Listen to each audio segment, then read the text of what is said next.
Hello, my friends. Hello, and welcome once again to Stately Vaughan Manor, where Roger and I have returned for my weekly reading report. Yes, it's time for that thrill-packed program where I talk about all the stuff that I read during the previous week. And I did read some stuff, Roger, last week. So let's talk about that stuff. But first, I did get a very interesting item in the mail. It came for my birthday. I had a birthday last week. I just keep getting older. It's weird. Anyway, I had a birthday last week, and my good pal Stephanie remembered my birthday. She's been watching this dumb channel for I don't know, for as long as I've been on, I think. And she remembered it was my birthday, and she sent me a birthday present, and it's pretty remarkable.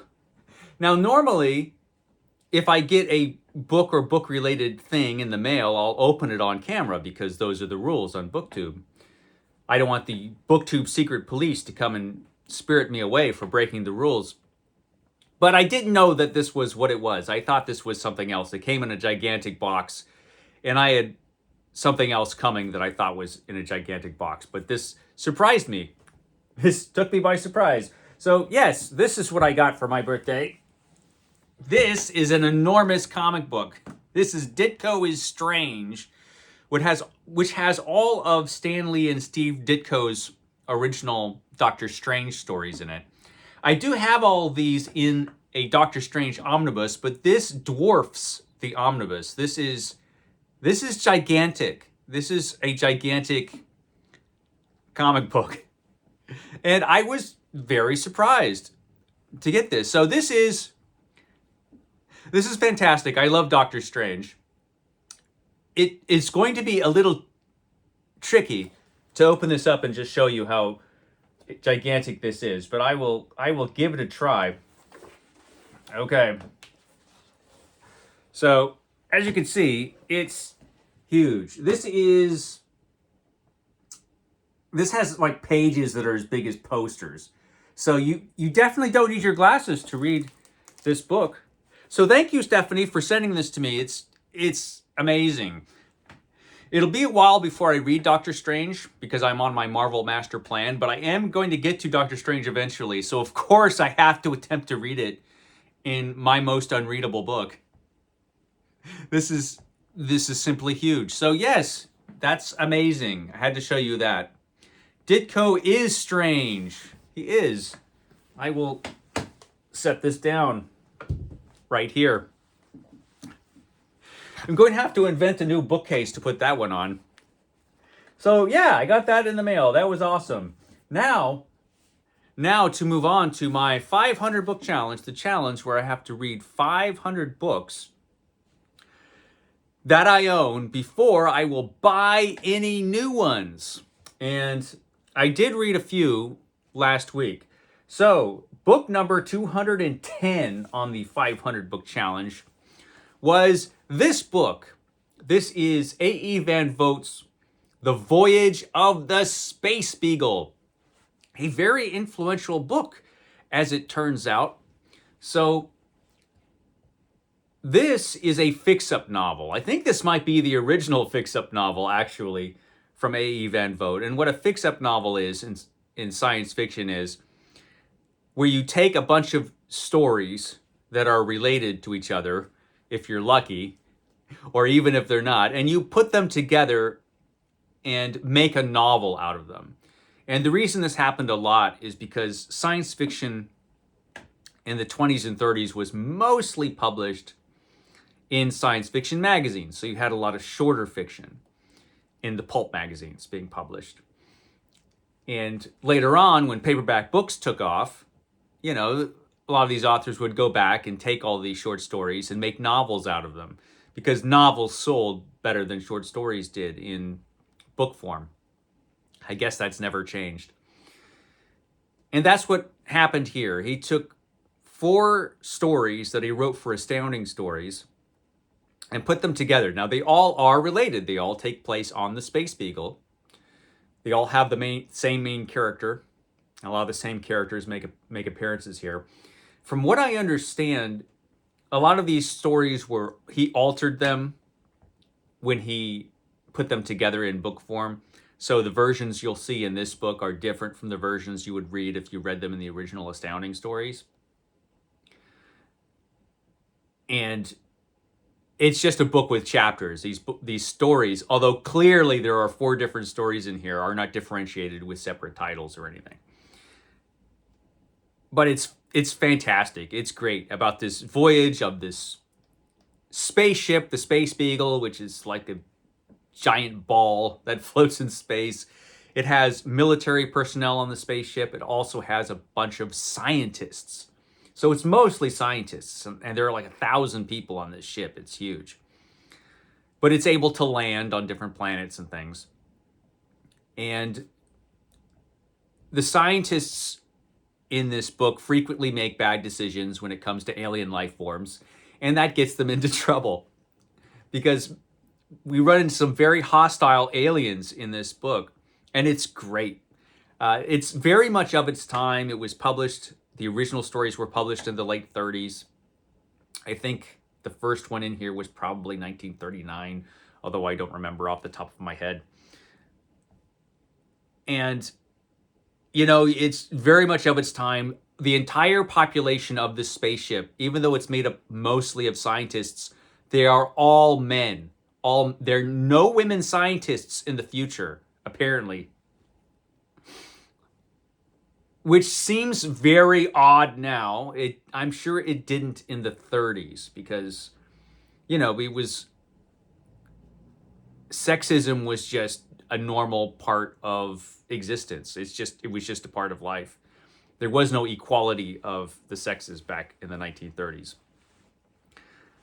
So we've made a lot of progress since this book was written. And it's just, I'm not knocking A.E. Van Vogt for that, for living in the world that he lived in. But it's certainly interesting. Reading about futures that were invented in the past is always interesting. And this certainly is. This is also notable for having the story in it that could have influenced Alien, the film Alien. A.E. Van Vogt sued the producers of the film Alien basically for taking a lot of his ideas from this book and putting them in that movie. Certainly, you will see that when you read this book. This book has some scary creatures in it, and there is a scary creature that does seem like it could have been certainly the inspiration for the alien in the movie Alien. Only this creature is much, much more dangerous. It's awesome. It's a lot of fun to read. The Voyage of the Space Beagle, I highly recommend it. It's fantastic. So yeah, I read that. That was book 210 in the challenge. Then I moved on to book 211, which is Doc Savage, the Man of Bronze. I am reading the Doc Savage novels, one a month, in the order that they were originally published in the Doc Savage Pulp magazine, which is not the order you'll find them in this old paperback set. But Man of Bronze is the first story. I've read this one before, a while ago. It's just good, pulpy fun. It's good, pulpy fun, which has Doc Savage. His father has just been killed. His psychotic father that forced his kid to basically become a superhero, trained since childhood to be perfect mentally and physically and to know everything. Doc Savage just knows everything. He is pretty much a superhero. Anyway, his dad has been killed, and he has to solve the mystery with his friends, a bunch of World War I veterans with different skills. Doc Savage has all their skills and more, but they are his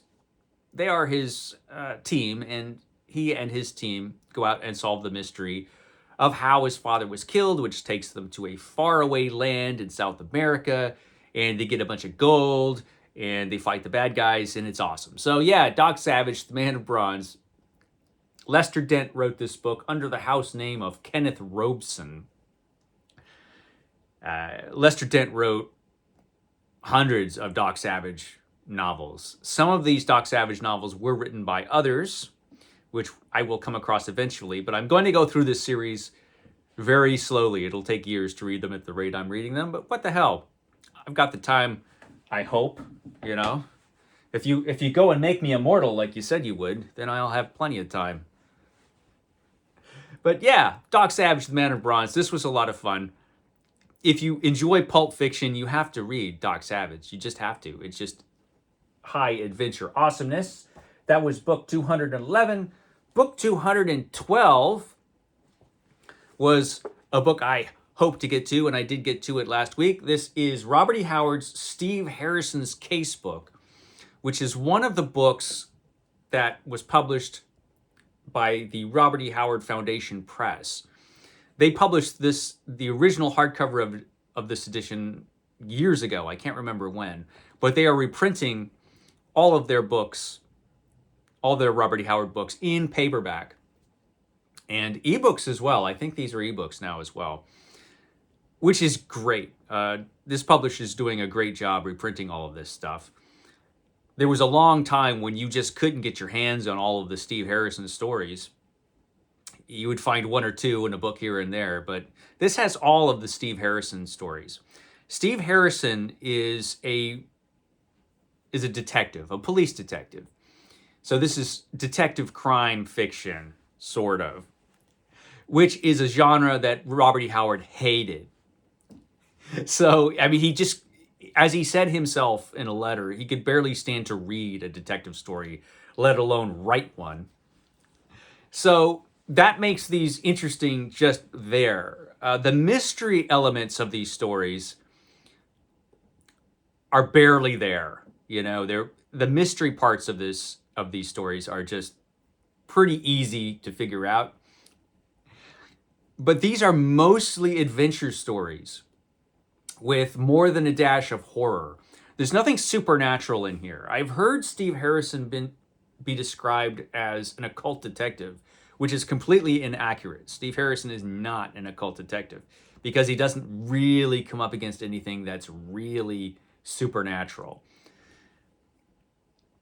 And so, not really, you know. There might be tinges here and there of the weird for sure, but nothing overtly supernatural.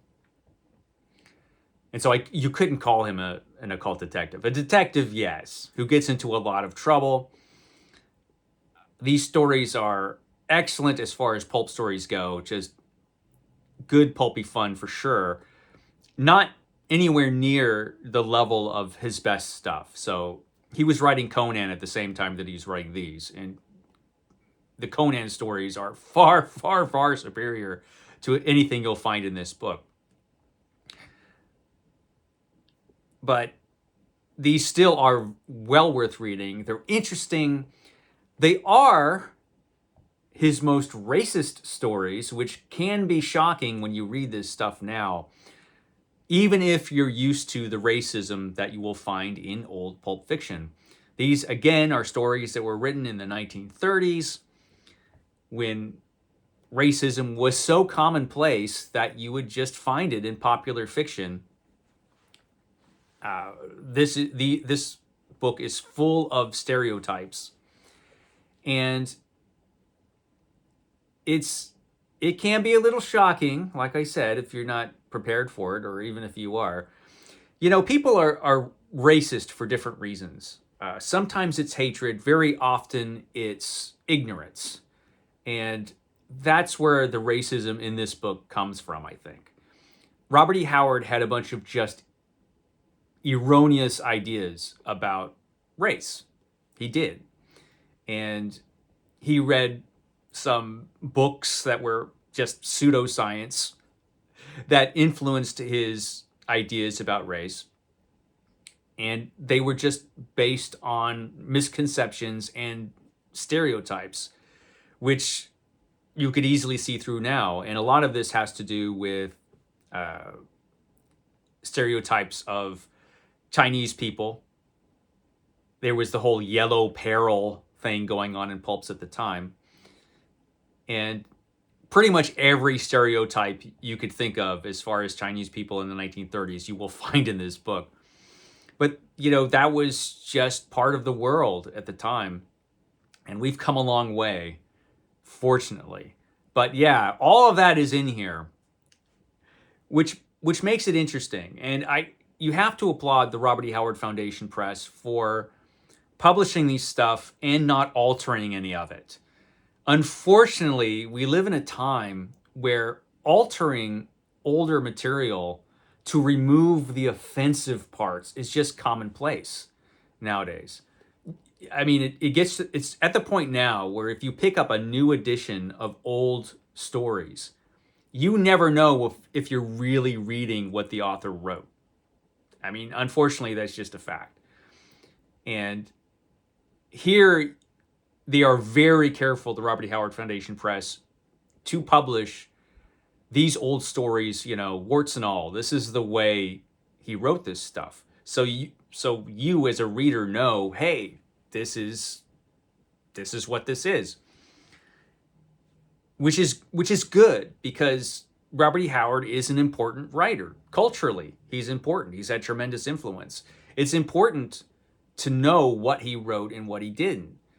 If you pick up, for example, and not to pick on them, but for example, if you pick up the new Tarzan series from Edgar Rice Burroughs Incorporated, for example, completely different thing.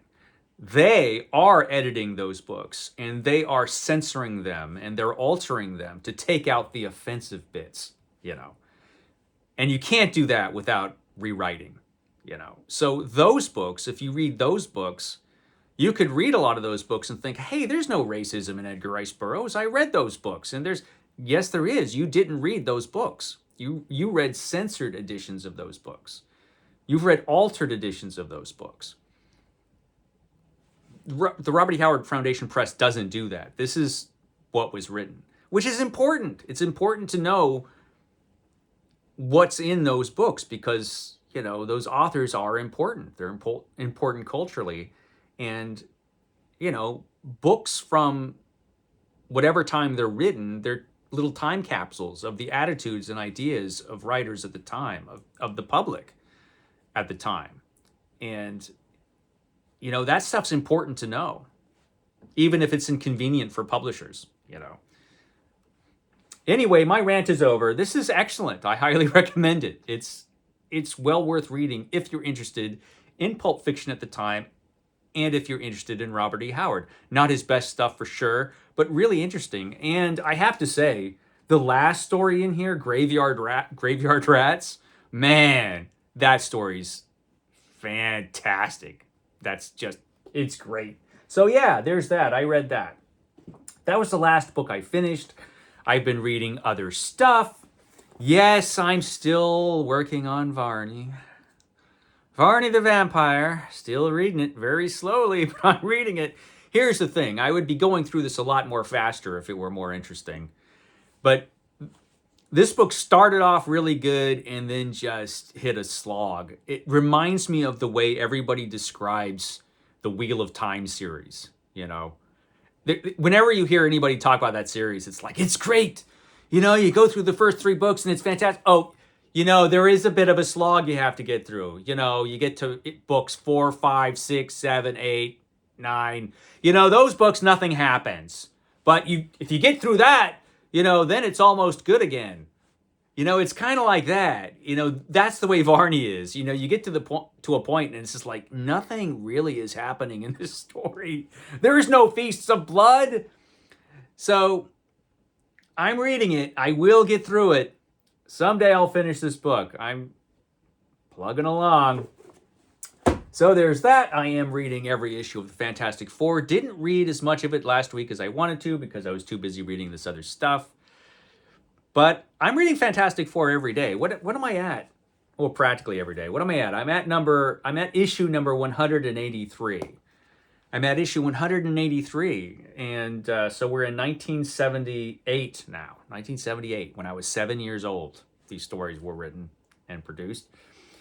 Artwork has been very consistent. The last issue I read was illustrated by Sal Buscema.